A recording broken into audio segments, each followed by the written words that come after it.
O grande desafio vencendo o paradigma. Gente, vou botar aqui o celular. Então, essa história é uma história que retrata a vida americana e vencendo os paradigmas, porque nós vamos implementar isso. Uma moça, a Samantha, vem numa viagem de trem para Marshall, no Texas, em 1935. Ela é estudante de Direito e lá ela vai encontrar o Thompson, professor, poeta, que é uma história similar à Sociedade dos Poetas Mortos, só que denota outra frequência muito mais elevada e muito mais importante nesse sentido. Então a Masha fica extremamente preocupada porque vê ao longo do caminho aquele monte de pessoas eles sendo na estrada, tendo uma vida um tanto difícil, como cabanas e pedindo comida a afrodescendentes. Eles são afrodescendentes e vão para o Texas. Lá ela encontra a turma do Sr. Thompson. O Sr. Thompson tem uma linguagem subjetiva, porque ele faz uma coisa diferente dos outros professores daquela época, em 1935. Ainda não existia o culto cerimonial de libertação racial nas igrejas dos Estados Unidos, estavam se iniciando. E nesse sentido começa essa história, porque a turma é uma turma extremamente hábil e tem um rapaz, o James Family, que é que é filho do pastor da igreja. O pastor então está fazendo uma viagem, e na viagem, para vocês entenderem o fluxo da teorema ali, da importância do existencialismo bolcheviques também.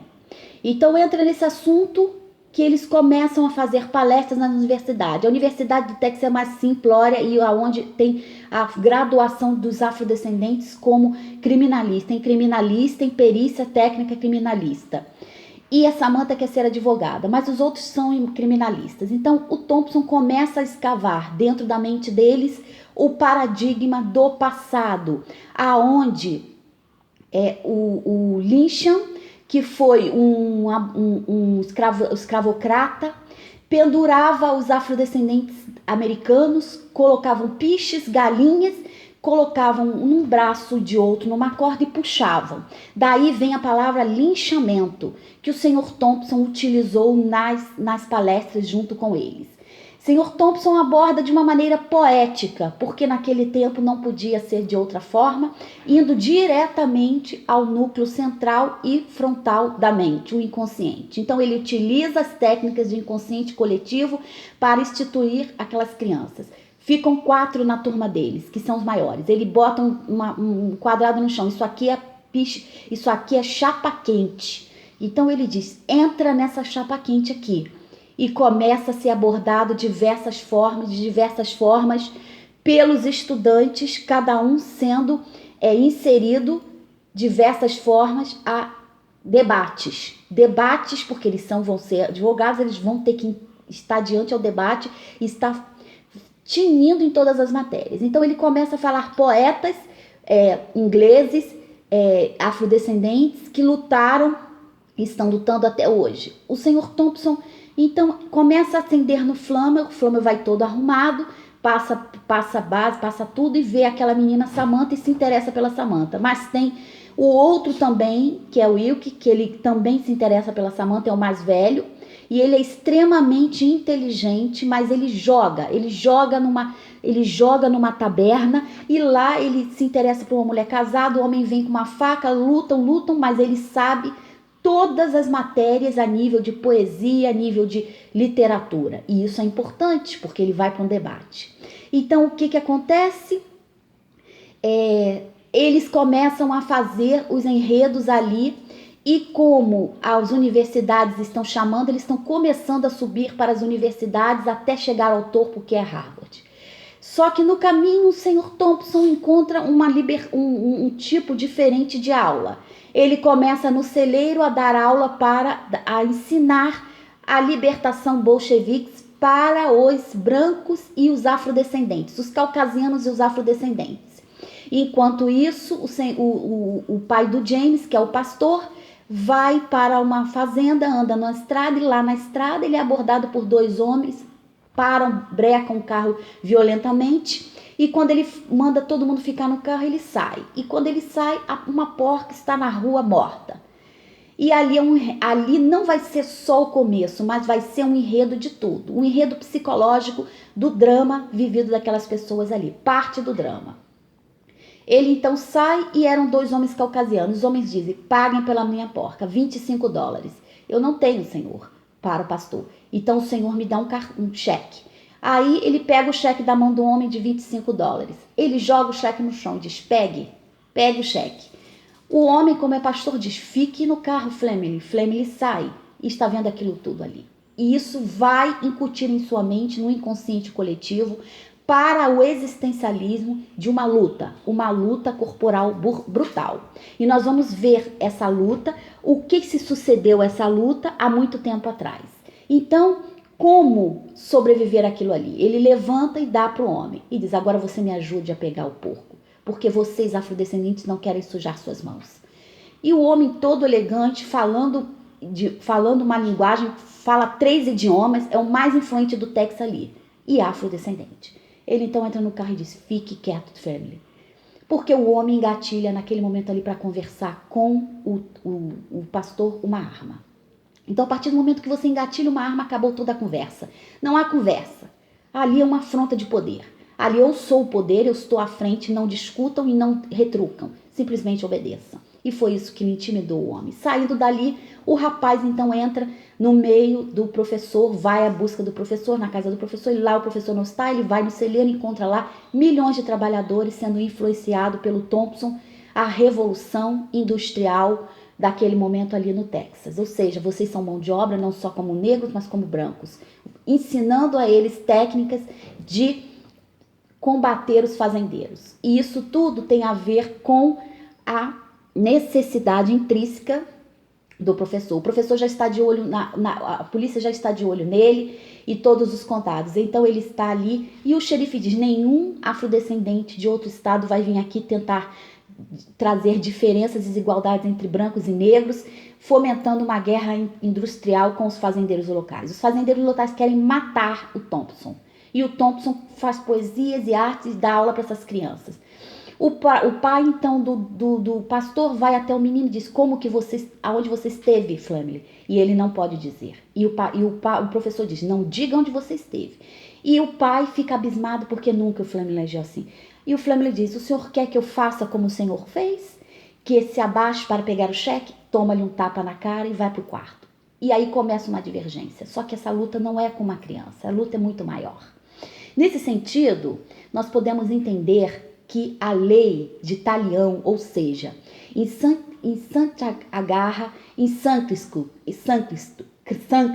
que quer dizer verdade e justiça, que foi usada a não violência. A não violência de maneira nenhuma quer dizer compactuar com o mal, segundo as palavras de Gandhi, mas simplesmente fazer a própria lei real, a lei de Talião, a lei de reciprocidade. Essa lei de reciprocidade é colocada para pessoas escravizadas. Então, se essa lei é importante, é vigente até hoje e ela pode ser perceptível, é porque o movimento que vivemos talvez seja um movimento escravocrata. Como? Um homem rouba uma galinha e é preso, está na cela com outras pessoas. Alguém identifica essa questão em particular? Pois é. Então, essa lei é utilizada como foi utilizada na Índia, em 1919, onde 378 milhões de pessoas no pátio da Índia foram assassinadas pela não violência. A não violência significa desobediência civil, mas a não violência não quer dizer que a pessoa não deva lutar contra o mal, segundo o próprio Gandhi. E segundo Santo Agostinho, a injustiça não é a lei da injustiça não é uma lei. Então, ele acredita e ele implementa como lei sendo injusta também dentro da lei. E que há injustiças dentro da lei. Isso foi o Santo Agostinho que falou. Então, nesse sentido, nós estamos num problema muito sério. Porque se a lei de Talião existe até hoje, subsiste, essa vai ser a brecha que muitos países, inclusive a África do Sul, América do Sul, Índia, Paquistão e outros países do mundo estão utilizando hoje atualmente uma lei lá antiguíssima que foi implementada na Índia, que foi criada anterior à Índia, muito anterior, e que hoje nós podemos entender qual é o sistema. Ele então luta, ele consegue para Harvard, lá em Harvard ele fala da desobediência civil, aonde foram mortos, o outro Harvard fala, mas no caminho, indo para a faculdade, ele encontra uma pessoa afrodescendente pendurada e enforcada. E no momento final de sua palestra, ele diz que vindo para cá nós encontramos um afrodescendente, o que ele fez para merecer isso? A lei de Talião. Roubou uma galinha, roubou um porco. O que um homem fez para merecer aquilo ali? Ser enforcado. Então a lei de Talião é a lei da reciprocidade. É isso que foi implementado. Ele vence esmagadoramente aqueles meninos ali. Enquanto isso, a Samantha se relaciona com o outro rapaz, mas o outro rapaz bebe muito, ela volta, se restabelece e aí ela começa a sua vida de jurista. Ela se torna uma das maiores juristas afrodescendentes. Fleming cria uma igualdade racial nos Estados Unidos e o Comanteu, ou seja, quanto mais batiam nele, mais ele crescia. Mas graças ao professor Thompson, continua filosofando e fazendo poesias lá no Texas e ajudando no movimento político, social, a libertação dos caucasianos e dos negros, naquele momento, naquela esfera. Então, Comanteu seria mais ou menos assim. Quanto mais batessem, mais eles cresceriam e mais eles tomariam as universidades, as escolas e o mundo. Então, nesse sentido, o Sr. Thompson ensinou a eles: quem deve julgar? Deus. Por quê? Porque Deus é o único que deve nos julgar. Por que Deus é o único que deve nos julgar? Porque Deus é o único que tem a força para nos deter. Então ele colocou esse mantra psicologicamente na mente, vencendo paradigmas políticos, vencendo paradigmas sociais de que o afrodescendente não tinha capacidade de ir para uma universidade. Assim como Gandhi, que eles não tinham capacidades para cursar uma universidade. Assim como na Índia, que eram escravizados. E o Gandhi, em momento nenhum, deixou a não violência como um ato de apoio do mal. Então, muitas vezes, nós estamos com uma situação de não violência, não vamos fazer de não violência, achando que a desobediência civil. E o outro de Harvard falou que a desobediência civil seria uma anarquia. E isso poderia ser visto dentro de um campo de guerra como a Rússia, a Primeira Guerra Mundial, que eles estavam morrendo muito mais do que em Sakar na Índia, Sakar na Índia. Mas ali não era um tema político, ali não era um tema escravocrata, diferentemente da guerra, que a guerra não há explicações. E hoje nós podemos ver Putin sacralizando um movimento atroz, um movimento de invasão e destruição da Ucrânia. E o Putin está sacralizando esse movimento, utilizando as igrejas ortodoxas para apoiar a família, a destruição de um continente, de um país que existe há 1000 anos. Então, nós estamos invertendo esses valores. Com a sacralização, ele está utilizando esta manobra de guerra, sendo um possível Hitler, um possível nazista. Uma nova versão de como Hitler utilizava a propaganda política em massa para lobotizar e dominar pessoas. E nós estamos vendo isso, infelizmente, na Ucrânia, que é um país com bandeira, que é um país de mais de 1000 anos, que é uma sociedade, que há famílias, e ele utiliza a igreja ortodoxa russa para apoiar esse sistema todo. E ai de quem não fale a seu favor, provavelmente não estará ali, tá bom? Então é uma ditadura semelhante à ditadura da lei de Talião. Não há leis. Não há, e São Agostinho deixa claramente, onde há injustiça, não há a lei da justiça. Então, ela também se torna uma lei, dentro da própria justiça. Eu sou Márcia Médio, vidente sensitiva e clarividente, e contadora de histórias. Obrigada por sua atenção.